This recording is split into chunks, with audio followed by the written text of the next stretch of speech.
When I was about 20, I developed an eating disorder and it stayed with me for about 3 years in total. My real obsession was being as lean as possible all the time, and clearly a huge element of that was exercise, and it got gradually more important and ingrained the longer it went on. As I started to get over the eating disorder, I found that I could use exercise as a coping mechanism for stress, and it's a pattern that I've been using for several years, and it just got stronger and stronger.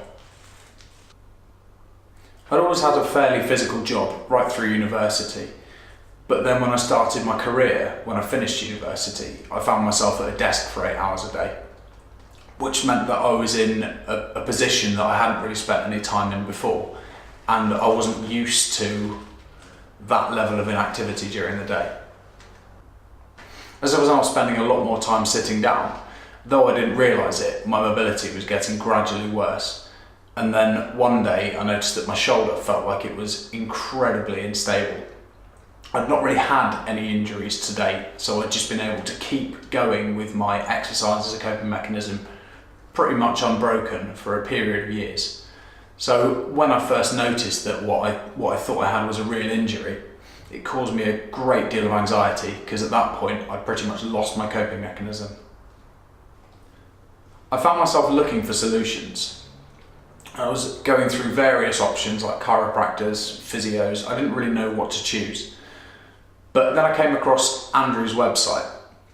From the testimonials, I thought it sounded like the kind of therapy that I wanted, because I needed to keep training throughout whatever it was the treatment that I was having was, because obviously exercise played such a huge part in my life.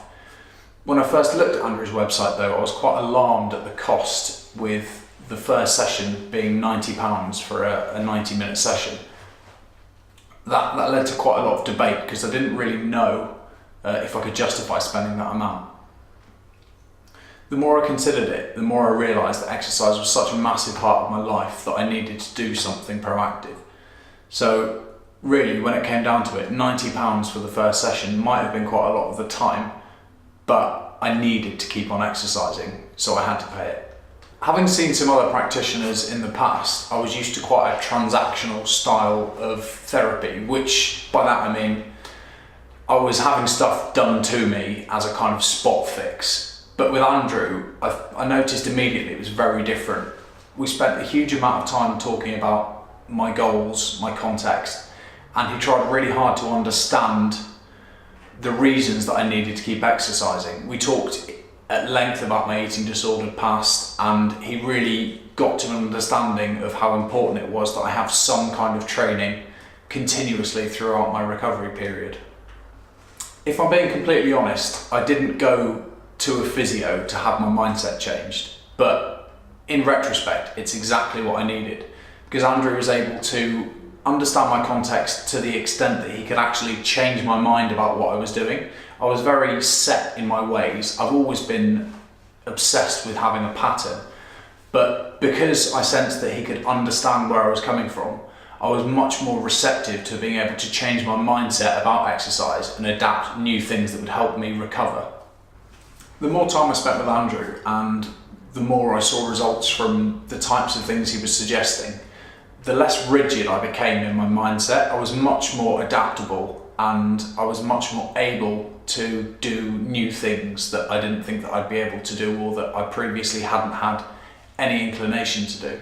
And it enabled me to have much more balance and a much healthier mindset about how I used exercise. At this point, 2 years on from when I first started seeing Andrew, I can honestly say that I'm both physically and mentally stronger than I think I've ever been before. For example, I was told at one point by a practitioner that I'd never be deadlifting more than half of my own body weight again. But now, I'm deadlifting close to twice my body weight. Through the time I've spent with Andrew, and the type of treatment I've received, I'm now much more capable of dealing with the fact of getting little niggles and injuries. It doesn't any longer send me into a kind of spiral of thinking there's something seriously wrong. I can always kind of mentally reconcile it. I'm much less anxious overall, I'm more adaptable, I'm more capable of dealing with change. And I think most of all, I'm physically strong enough so that I don't really get any more injuries, but I'm mentally strong enough to cope with them when I do.